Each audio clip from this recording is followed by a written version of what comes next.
இணைந்திருக்கிறார் மூத்த பத்திரிகையாளர் திரு துரை கருணா அவர்கள். சார் வணக்கம். கரூர் துயர சம்பவம் தொடர்பாக பல்வேறு சரமாரியான கேள்விகளை தாவேக்க தரப்புக்கு எழுப்பி இருக்கக்கூடிய அதே நேரத்தில் காவல்துறை ஏன் இன்னும் நடவடிக்கை எடுக்காம இருக்கிறீங்க, இது விரைந்து நடவடிக்கை எடுக்கக்கூடிய ஒன்று, நீதிமன்ற உத்தரவுக்காக ஏன் காத்திருக்கிறீர்கள் அப்படிங்கிற சில கேள்விகளையும் முன்வைத்திருக்கிறார்கள். எப்படி பார்க்கிறீங்க? கரூர் சம்பவம் என்பது தமிழகத்தை மட்டுமல்ல இந்தியாவையே உலுக்கி போட்டிருக்கிறது.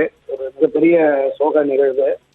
ஆமா, இதுல நீதிமன்றம் இந்த உத்தரவுகள் பிறப்பிக்கப்பட்டிருப்பது 100% எல்லோரும் வரவேற்கத்தக்கது, ஏற்கத்தக்கது. இந்த சம்பவம் தொடர்பாக நிச்சயமாக உடனடி விசாரணையை தொடங்கி இருக்கணும். அரசு நியமித்த மரியாதைக்குரிய நீதியரசர் அருணா ஜெகதீசனும் இரவு அவர் தனிநபர் விசாரணை ஆணையம் என்று அமைக்கப்பட்டு மறுநாளே அவர் சென்று விசாரணையை தொடங்கினது. ஒரு தனி டீம் போட்டு இதை விசாரிக்கணும் அப்படிங்கிறது நீதிமன்ற பார்வை. அதை இப்போ உயர் அதிகாரி தலைமையில ஒரு தனி ஸ்பெஷல் இன்வெஸ்டிகேட்டிவ் டீம் போட்டிருக்காங்க. ஆமா, இது தொடர்பாக எந்த தரப்பில் இந்த அசம்பாவிதம் நிகழ்வதற்கு கூடுதல் என்பதை நிச்சயமா நம்ம இந்த விசாரணை முடிவுல தான் தெரியும். திரு விஜய் அவர்கள் அவருடைய அரசியல் பயணம் என்பது திடீரென புறப்பட்டது அல்ல. திட்டமிட்டு ஒரு கட்சியை தொடங்கி 2 மாநாடுகளை நடத்தி இந்த பிரச்சார பயணத்தை தொடங்கி இருக்கிறார். இதற்கு முன்பு அரசியல் நடத்திய தமிழகத்தினுடைய ஆகச்சிறந்த தலைவர்களுடைய வழியிலேயே அவருடைய இந்த பிரச்சார யுக்தியும் அணுகுமுறையும் இருந்திருந்தால் நிச்சயமாக கரூரில் இத்தகைய அசம்பாவிதம் நடைபெற்றிருக்கிறது. ஒவ்வொரு இடத்திலும் கூடுதலாக கூட்டங்கள் என்று அந்த கூட்டங்களை தமிழகத்தில் ஆகப்பெரிய தலைவன் என்று தன்மை நிரூபிப்பதற்கான ஒரு முன்முயற்சியை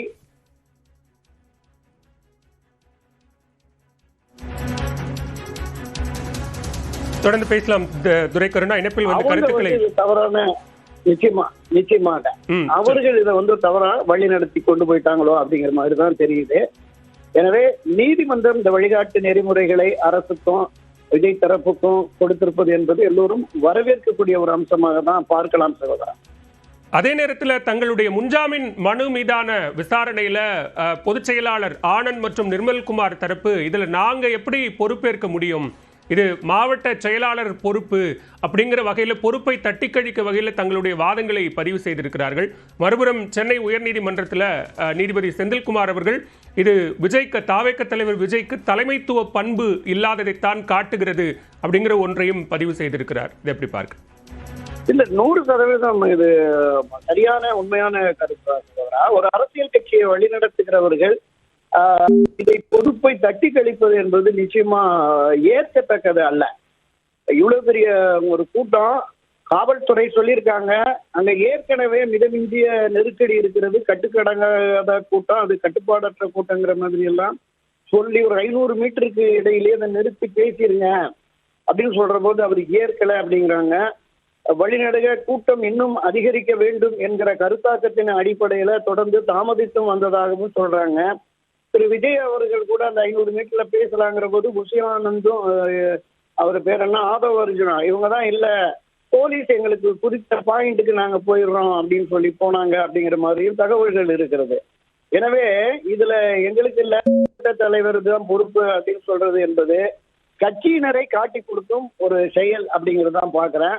உங்களை நம்பி உங்க பின்னாடி அணிவகுத்து வருகிற அந்த கட்சியினர் பலிகடை ஆக்கிட்டு நீங்க தப்பிக்கணுங்கிறது ஒரு தலைமைத்துவ பண்பா?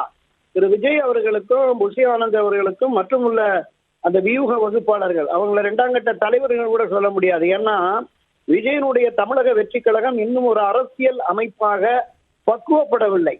அவரும் பக்குவப்படலை, திரு விஜய் அவர்களும் பக்குவப்படலை. நீங்க ஒரு ஆயிரக்கணக்கான 20,000-30,000 மக்கள் திரண்டிருக்கிறாங்க. பஸ்ஸுக்கு முன்னாடி இருக்கிறவங்க மட்டும் ஒரு 4 பாட்டில தூக்கி போட்டா எப்படி தலைவன் கொடுத்த பாட்டில நான் எடுக்கிறேன்னு முண்டி அடித்து ஏறி மிதிச்செல்லாம் போயிருக்காங்க. அந்த காட்சிகளை நம்ம பார்க்கிறோம். அப்ப இந்த செயலை கட்டுப்படுத்த அவங்க தவறிட்டாங்க. ஒரு தலைமை கழக நிர்வாகிகள் அல்லது அடுத்தடுத்த நிலையில் இருக்கிற மாவட்ட கழக நிர்வாகிகள் எவ்வளவு கூட்டம் வரும், அதை எப்படி கட்டுப்படுத்தணும் அப்படிங்கிறத இருக்கணும். திரு விஜய் அவர்களுமே இதுல மிகுந்த எச்சரிக்கையோடும் கவனத்தோடும் செயல்பட்டு இருக்கணும் தான். மற்ற பகுதிகளில் அவர் இந்த மாதிரியான கூட்டங்களை பார்த்திருக்கிறாரு. மிக அடுத்தடுத்த நிகழ்வுக்கு போற போது அந்த சம்பவம் ஆங்காங்கே கூட 8 பேர் 10 பேர்னு மயங்கி இருக்கிறாங்க. மற்ற இடங்கள்ல கூட திருச்சியில, நாமக்கல்ல, நாகையில, திருவாரூர்ல கூட அந்த சம்பவம் நடந்ததாக நம்ம காவல்துறையில சொல்லியிருக்கிறாங்க. அப்ப இந்த மிகுந்த கவனமும் எச்சரிக்கையும் இந்த நிகழ்வை, இந்த பிரச்சார பயணத்தை தொடங்கிய விஜயை வழிநடத்துகிற அந்த நிர்வாகிகளுக்கு தான் கூடுதல் பொறுப்பு. அதைத்தான் சுட்டிக்காட்டி நீதிமன்றம் இந்த ஜாமீன் மனுவை தள்ளுபடி பண்ணி இருக்கிறது. நீதித்துறையும் இதுல அரசு துறையும் ஓரளவுக்கு சரியாக முறையாக கையாண்டிருக்கிறார்கள் அப்படின்னு தான் நம்ம மிக்க நன்றி திரு துரைக்கருணா. இணைப்பில் கருத்துக்களை பகிர்ந்து கொண்டமைக்கு நன்றி.